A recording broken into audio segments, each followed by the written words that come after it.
Es muy importante, lo platicaba yo al inicio de este espacio, ¿qué es una denominación de origen? Una denominación de origen es algo que, pues, bueno, tiene sus bases en el propio país, en la propia región, en donde se encuentra o donde se ha dado esa denominación de origen. Es parte de la cultura, es parte sin duda del sabor. A veces hay una fusión de esa parte de la república, de esa región en particular. Hay una fusión cultural, incluso de los sabores. O sea, de verdad llega a ser tan importante que hay a veces una identificación en todos los sentidos, ¿no? Es parte viva del alma de esa región. Lo hemos dicho, hay algunas denominaciones de origen que son mucho más antiguas, pero no por eso quizás sean menos importantes. O sea, yo creo que, por ejemplo, en el caso que nos va a ocupar el día de hoy de la raicilla y del chile habanero, yo no creo que tenga una identificación mayor el coñac en Francia que el chile habanero en Yucatán, ¿no? Por ejemplo, digo, usted si va a comer Yucatán, el chile habanero es parte del sabor fundamental. En esta región en la que estamos, en Jalisco también, en Jalisco y en Nayarit, la raicilla, pues bueno, tiene una raíz igual de profunda que el mezcal, igual de profunda que el tequila. Entonces, es parte de la identificación. Usted no puede ir a Alba Italia y decir que la trufa no es parte verdaderamente del sabor de esa zona.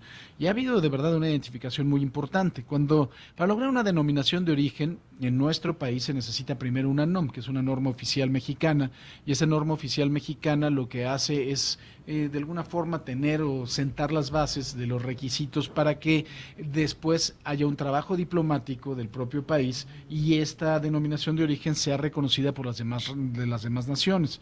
Por ejemplo, un poquito de historia, en el caso particular del tequila y del mezcal, que fue un parto complicado en un principio cuando se logró la denominación de origen. Por ejemplo, cuando se hizo el acuerdo con la Unión Europea, hubo que hacer un reconocimiento por parte de nuestro país de una gran cantidad de denominaciones de origen europeas. Estamos hablando de Rioja, de Ribera del Duero, de Coñac, de Champaña, de Grappa, etcétera, entre varias cosas más. Entonces, es un trabajo diplomático importante, pero tiene que haber las bases sentadas a través de una norma oficial mexicana que le da certidumbre de que el producto es de la zona en donde se dice y que el producto tiene la calidad y las características que también son avalados por la norma oficial para que sea reconocido en todo el mundo.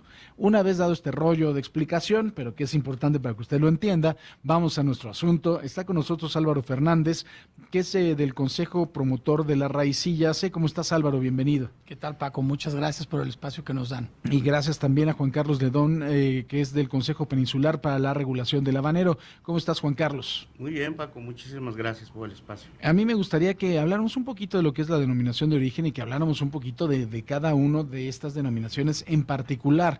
Me eché ahorita una plática con mi querido Álvaro al respecto de la raicilla, me contó un poquito del origen que me parece muy interesante, que todo, además de todo el alcohol, no sé por qué siempre viene de una prohibición, ¿no? tenemos esa, los seres humanos tenemos ese problema, ¿no? Pero regularmente, pues bueno, viene de una prohibición, pero una prohibición muy antigua. Cuéntanos el origen de la raicilla. Bueno, la raicilla, en los años 1700, en la época de la colonia, los españoles prohibieron el estar destilando mezcal, porque el interés de los españoles era que se consumiera pues, los destilados ibéricos como un brandy, ¿no? Entonces, en esa época, en esta pequeña zona de donde es la denominación de origen de la raicilla, que son 16 municipios de Jalisco y uno de Nayarit, decidieron cambiarle el nombre a raicilla para burlar esa nueva ley, ¿no?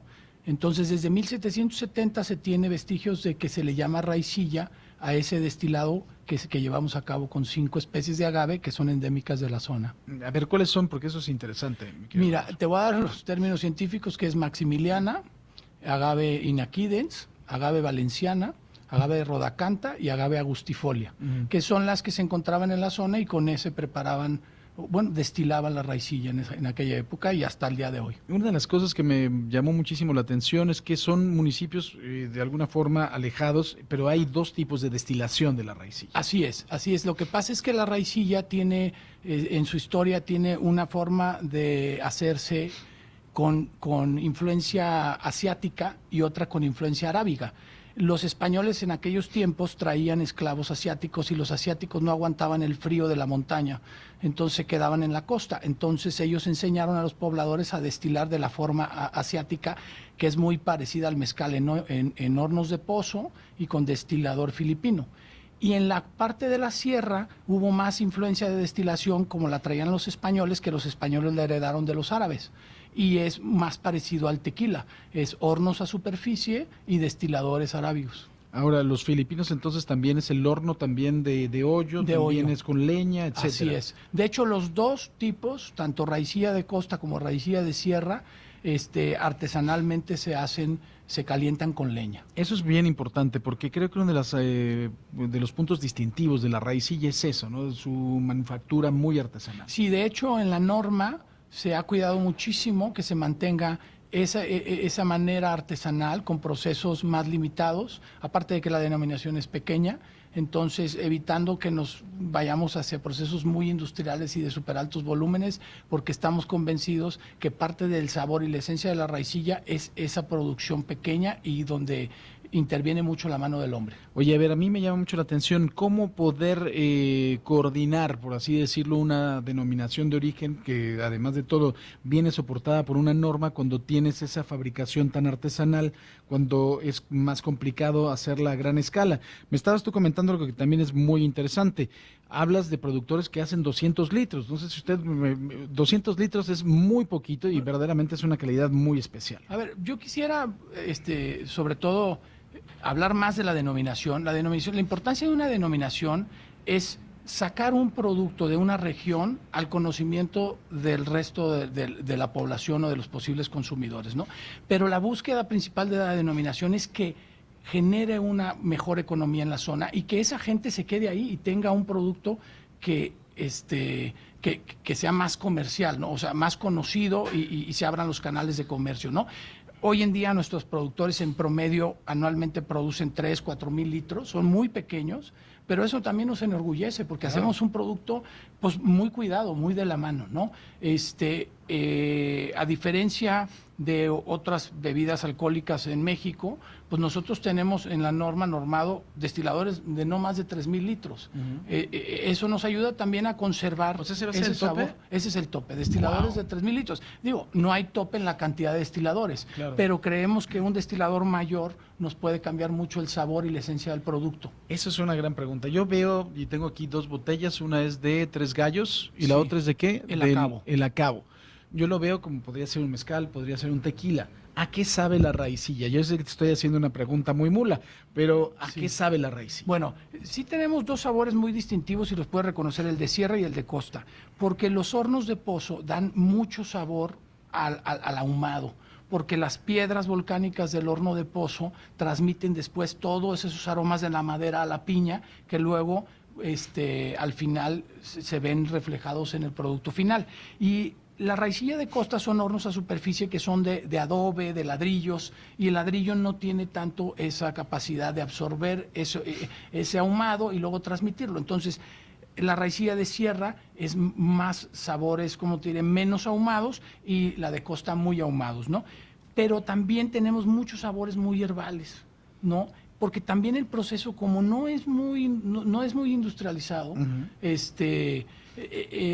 le da uno tiempo a la maduración. Bueno, te voy a dar un dato que también es súper importante. Nosotros tenemos normado que las plantas no se pueden cosechar sino hasta que llegaron a su punto de maduración. Entonces tienes el momento de más grados Brix en el agave. Claro que influye en el producto final, ¿no? Hoy en día, a diferencia de otros licores, no hay un momento en el que puedas cosechar tú la planta. Si el kilo está caro, pues lo están cosechando, ¿verdad? Pero aquí no. Aquí tienes que esperar al mejor punto. ¿Cuándo es? Cada uno de A los punto de agaves salir tiene- el quiote. ¿Y eso? Cada agave tiene diferente maduración. Ok. Y son como seres vivos. ¿Un pues. promedio? Bueno, es que sí, te puedo decir que un promedio debe estar a los 7 años, Ujú. pero de repente en algunas plantaciones a los 5 años de repente ves que empieza a salir el quiote, que esa es la etapa final de un agave. El quiote es la culminación de la producción de flor y de semilla. Todos esos azúcares se van en la flor y la semilla y entonces pierdes los azúcares para generar un licor.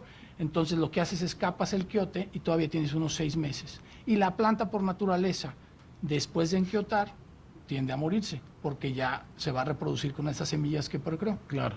Oye, ahora también como en el tequila, como en el mezcal, hay reposado, hay blanco, hay añejo. Así es. Así es, tenemos las categorías de reposado, de añejo, de blanco, joven, y tenemos también esta distinción de sierra y costa, y tenemos en el proceso la raicilla es típica, la raicilla artesanal y la raicilla ancestral.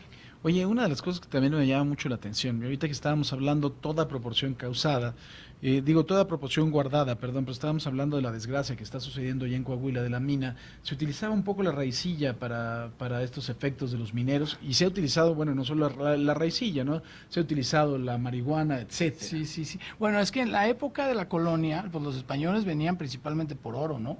Entonces, en la zona de Vallarta, de Puerto Vallarta, la parte de atrás, está lleno de minas, hoy en día muy viejas y abandonadas. Pero la forma de minería era túnel, o sea, básicamente eran topos. Entonces era muy común, de hecho era la bebida que usaban los mineros en aquella época, pues para agarrar valor y meterse al agujero, que podía ser de 100, 200 metros y seguir la veta del oro, ¿no?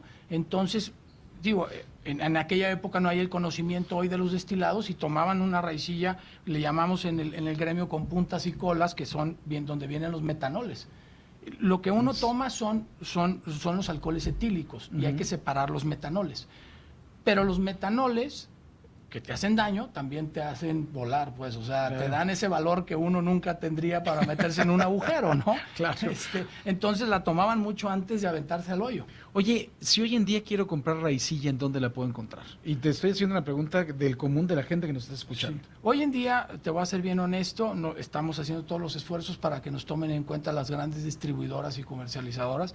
En la región, lógicamente, la puedes encontrar, pero hemos recibido muy buen apoyo, sobre todo de los distribuidores en la zona, licorerías, y la puedes encontrar en Vinos América, la puedes encontrar en Super La Playa, la puedes encontrar también híjole, ¿dónde más ahorita están vendiendo?